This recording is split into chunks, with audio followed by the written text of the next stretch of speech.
Kahit nag-aalinlangan ka, kung totoong sangkot sa droga si Wesley Barayuga, itinuloy mo dahil natatakot ka sa opisyal mo. Opo. Tama? At natatakot ka para sa kaligtasan mo at ng pamilya mo. Tama? Opo, Your Honor. At kaya ka natatakot sa mga opisyal mo ay dahil malalakas sila at maimpluwensya sa dating Pangulo. Tama? Opo.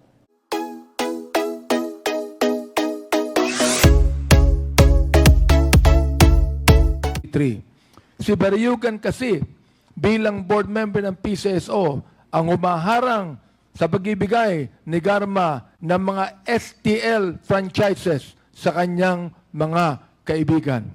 Now, so which actually leads me to probably my assumption, Mr. Chair, that the drug war at that time was made as a reference, as an excuse, probably for any individual who may be holding possible high office to use that as a pretense to probably to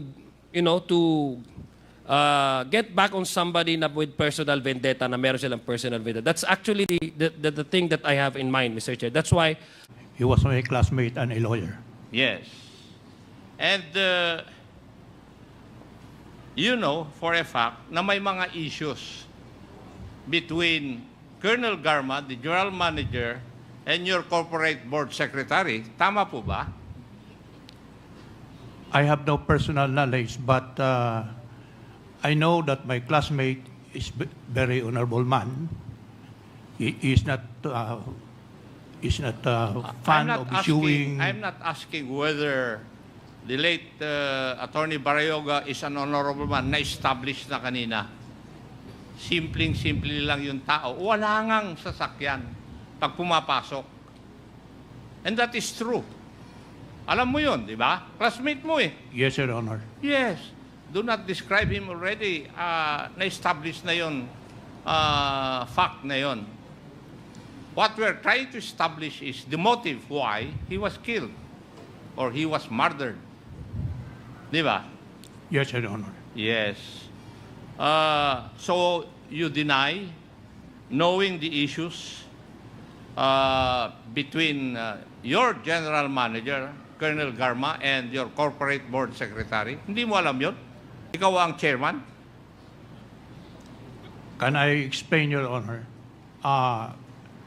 Last March of 2020, I was in Davao and we are doing board meeting online.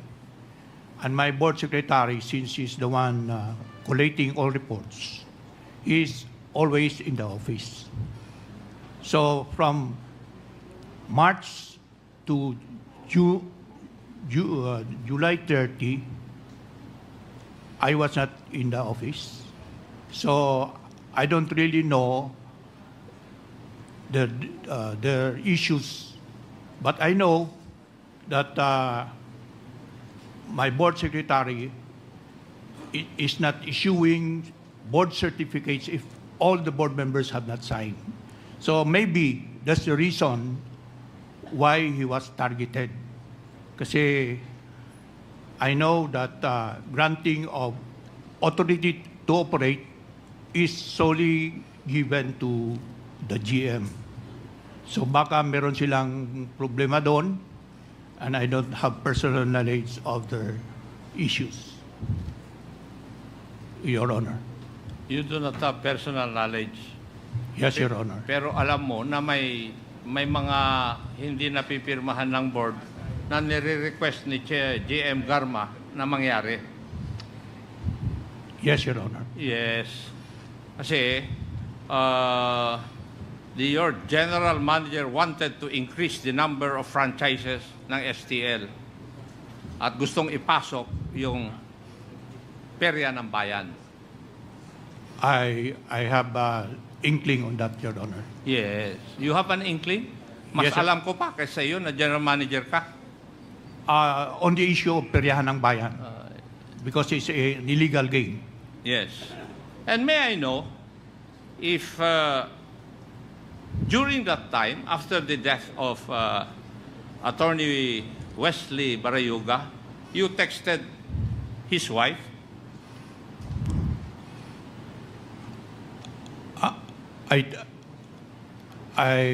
Maybe I inform her, Your Honor, because my classmate was killed, and as a classmate, and also the chairman, it's my obligation to inform her, Your Honor.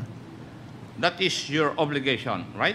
Yes, Your Honor. And you informed her na meron kayong parang separate investigation group to look into it. Tama rin po ba? It's because, you know, Your Honor, I inform our class president on how to solve this problem. So in order to relieve the pain of the wife of my classmate, I inform her that we have parallel investigation so that it will be facilitated. And also, Your Honor, the class and other concerned groups posted a 1 million bounty for those who can help facilitate the investigation.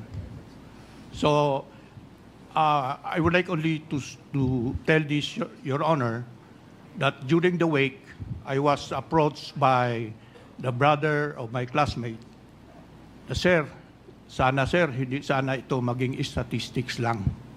Kaya we assured him, kasi yung brother ni late Wesley is also a general in the fire service, I think. Yes.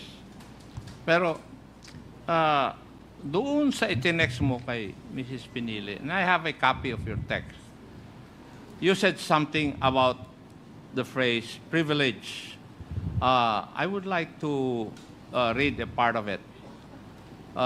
Good morning, Mr. Sara. Hope you are doing fine and able to cope with the tragic loss of Wesley. My conversation with Yusek Q, siguro si Yusek Kinsa ito. Sino yung Yusek Q? Yusek Kitain, Your Honor. Kitain. And Senator BG. Sino po yung BG? Senator Bongo? Bongo, Your Honor. Were privileged communication or were considered highly confidential. What were those informations that you shared with Yusek Kitain and Senator Bongo na confidential? Hindi na confidential ngayon kasi masosolve na yung kaso eh. Regarding, Your Honor, I said this because we have also already known the motive. So I reported this to them. Let me stop you there, please. You have known the motive? Yes, already, Your Honor. Ano yung motive na alam nyo noon? Now, the issues now... Ano yung motive na alam nyo noon? Pakisagot lang yung aking katanungan kasi nanggaling po sa bungangan nyo po yun eh. It was already been... alam nyo na kung sino ang may kagagawan. Would that be correct? Yes, Your Honor. Yes. And for 4 years, you have suppressed it. You and some members of your class. Di ba? Or you want me to show proof of that?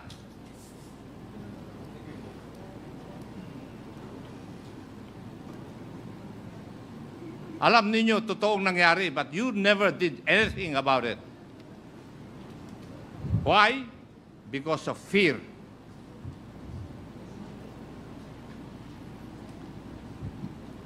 Am I correct?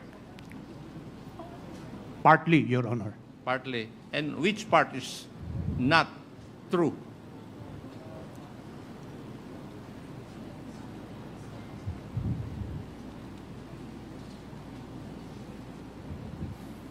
Hindi ka makasagot. Anyway, bahala ka na sa iyong mga classmates. Dapat nga, nagsasabi ka na ng buong katotohanan dito eh. Dahil masosolve na yung pagkamatay ng classmate mo. In-issue yung vehicle na yon dahil nahihirapan yung tropa ni Colonel Mendoza na ipinpoint yung movement niya. Kasi, sabi ko nga, gumagamit siya ng public transportation. Hindi ba, General Pinili?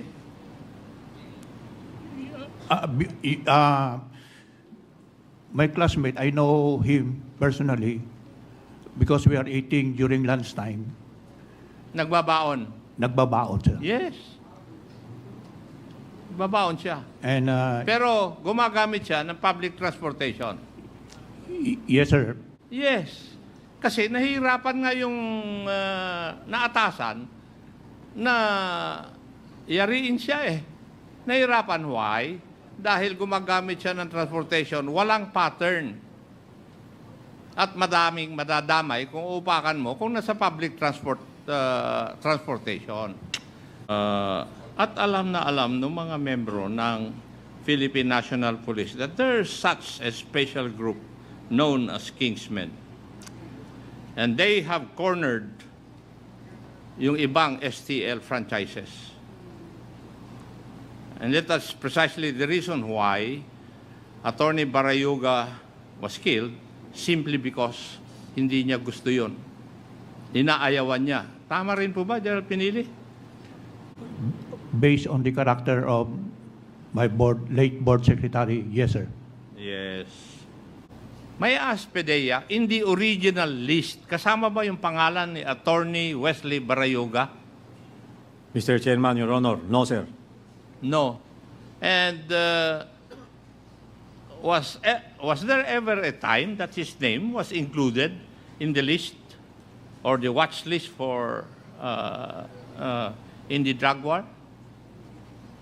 Your Honor, his name was included in the August 2020 list, and that is the third list.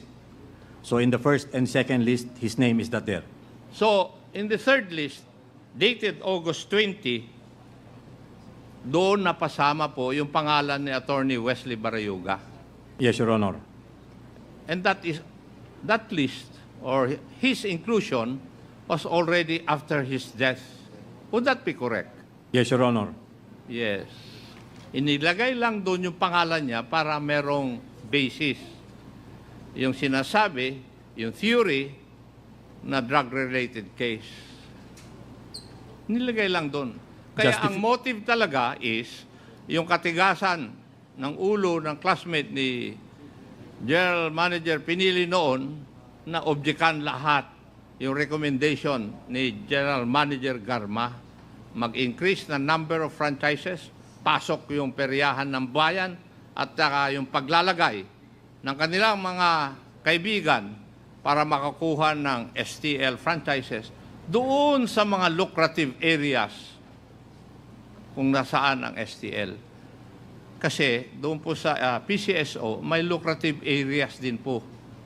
Alam din po nila yun.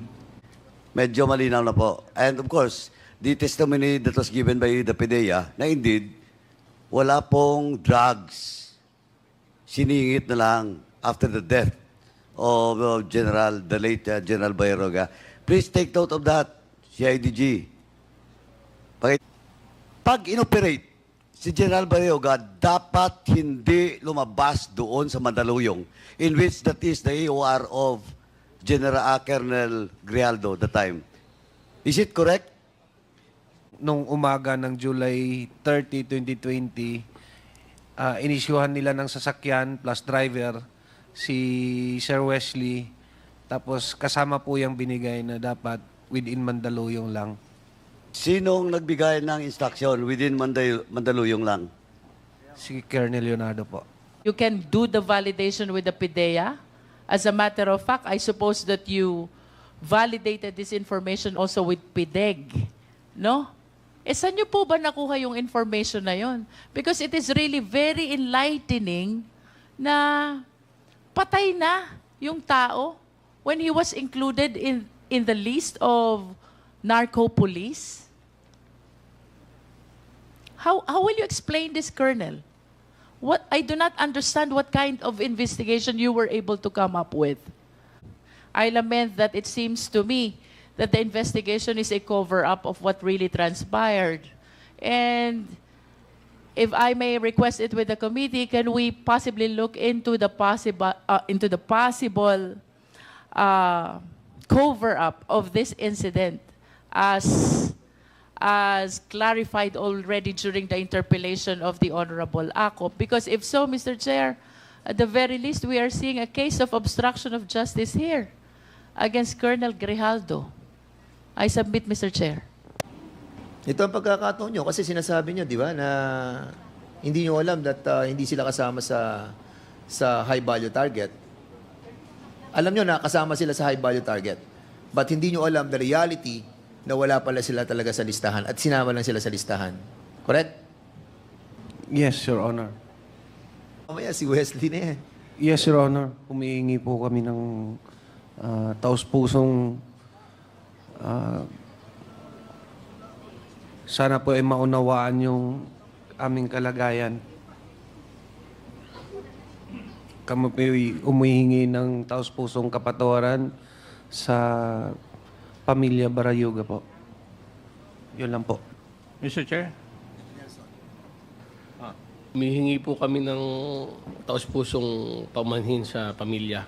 Kami po biktima rin na pagkakaakala namin kasama siya talaga sa war on drugs.